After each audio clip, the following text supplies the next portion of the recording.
many of you that are here are already in some type of music technology program. Who's currently in a music technology program? Not teaching, but attending one. Oh yeah, if you're teaching one, yeah. Attending, yeah, kind of. Great, who's thinking about it? Or, so music technology, audio recording, sound recording technology. Okay, see. I'm considering a master's in it. Great, okay, great. Oh, how about this front row here? Yeah, I'm thinking about it. Masters in recording. Awesome, great, okay, great. So what we'll talk about is if you've already made the decision or if you're thinking about making the decision, I've come up with some formulas that will sort of help you evaluate those programs. And I know when you hear the word formula, you're like, oh, this is going to be boring and math. Well, it will be math, but I think it'll be really helpful because I'm using a bunch of different metrics to evaluate a program. So here's the cost formula. I'm equating the cost to the cost, or COATT is the cost of attendance, okay? In other words, how much does it actually cost to go there?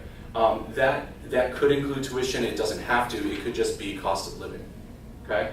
EFC, this is something that all colleges use, which represents estimated family contribution. In other words, if your parents or family or significant other is going to help you in some way, then you can use that to actually subtract some of the cost of attendance.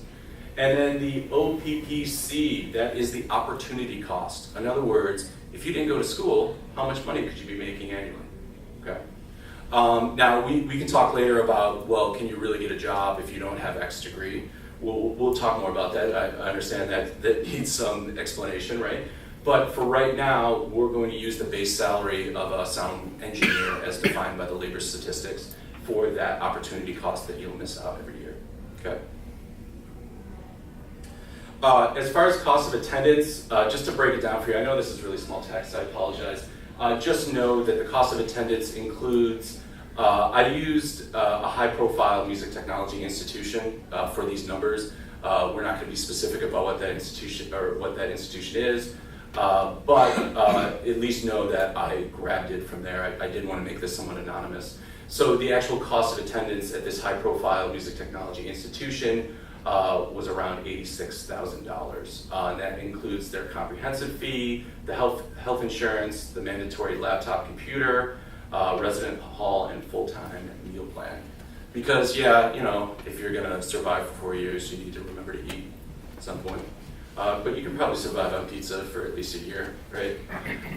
So anyways, that's how I got that cost of attendance there. You see the COATT.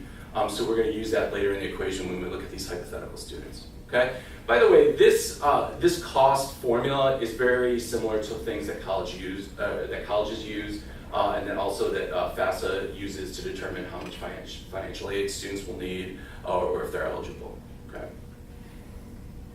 But it's not all about just the cost, right, the price. Well, I mean, that's pretty important, right? And as we'll see, for some of the students, the cost is really important. But that's not the main focus here for some of us. I think there's also this other sort of qualitative aspect that we need to look at as well. Obviously, I'm using a formula, but still, it deals with more a very personal thing. And this is something after the presentation you guys might want to think more about if you're thinking about an institution. These are the type of things that, in addition to the costs and the time, what is the personal value of a particular institution to me? And now that's going to be different for everyone in the room, right? Because we all value different things, but I've broken it down into specific categories so you can come up with something called a personal value percentage, which just basically means it's a percentage out of 100 that the school is personally valuable to you, okay? So if we look just talking about what's actually in the formula, the 60 and the times 100, that's just to make it a percentage out of 100%. But the important factors are the letters up at the top of that equation. So one of the things we have is P, publicity. So name recognition and prestige. Does anybody know what I mean by name recognition and prestige? Does anybody? No, sorry, I'm a teacher, so I always ask questions. It feels weird to just be talking. Anybody know what I mean by prestige? Anybody? Brian, what do you think I mean by that? How quickly somebody recognizes the name of an institution. Sure. The degree that you have. And do you think, Brian, in your personal opinion, do you think that matters? In some degree, yes. Sure. But if you went to Harvard, you went to Harvard, right? Okay. But that can also, it could open other doors, it could give some notoriety, it could give you an opportunity. So name recognition and prestige, or basically the publicity or the kind of brand that it gives you, that can be very important to students, okay? And sometimes that's why students make a decision between a very high profile music technology program and the one that's around the corner from them. That's not the main reason, but it could be one of the factors. Another one is personal satisfaction. Will you actually enjoy being there? So I know we've been told a lot, well, it's not really, it should be awful. It should be a tough experience, it should be hard, this is difficult, this is school. Well, yeah, it should be challenging and you should feel some level of difficulty, but there should be some level of enjoyment. Because if you're going to be there for 4 years and you're just going to be miserable all the time, then you're probably not going to be very open to create any strategic relationships, to grow and learn skills.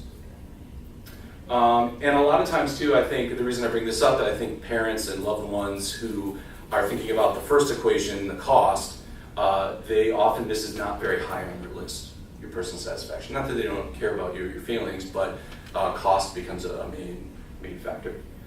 Strategic relationships. So the idea of going to a high profile institution or one with high prestige is it will attract other students in theory that are very talented. So think about the institution that you're going at, what kind of professional and personal relationships are you going to make, all right? Because honestly, as you walk around the NAMM show today, you will see lots of people, but you will see smaller groups of people, and they're all friends.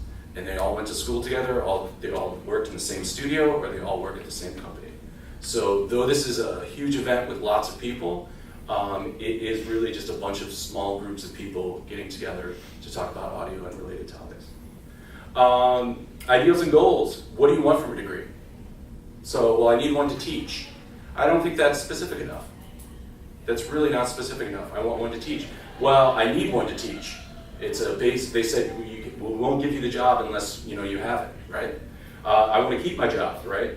So yeah, that's what you want. You want that, but what part of teaching? What area? Something more specific. Grow. Can you grow at this institution? Okay. If you think about it, if you go to an institution that is very cheap and inexpensive, and it's right around the corner, you're only going to hear the perspectives of everyone that you've ever met in your life that have lived right around the corner, right? Most likely. If you go somewhere to a far distant land, you will hear different things. You will see different things. Can you grow there? Or would it be better for you to grow right around the corner because that's where you feel more comfortable? I can't tell you that. That's something you have to figure out. So skills. What employable skills will you learn? Yeah, so you kind of have to get a job at the end, right? So maybe if you picked up some employable skills, that might be good. So as you can see, this is really sort of qualitative in nature because it's about what you're thinking and about how you feel about a particular institution, only specific to an individual person. I've also done this formula here, and we'll kind of quickly go over this, but this is just your annual profit over time. And this is important for us to look at the 3 hypothetical students that we're going to look at. It's important for us to look at this formula because it's going to show us once the students graduate and they start working, basically what their base salary needs to be. Okay. And by the way, I'll be posting this obviously on my website, which is noisybuffalo.com. This is being recorded, and as always, you can come and talk to me at the end. I can give you my card, and if you have more questions or you want the equations, feel free.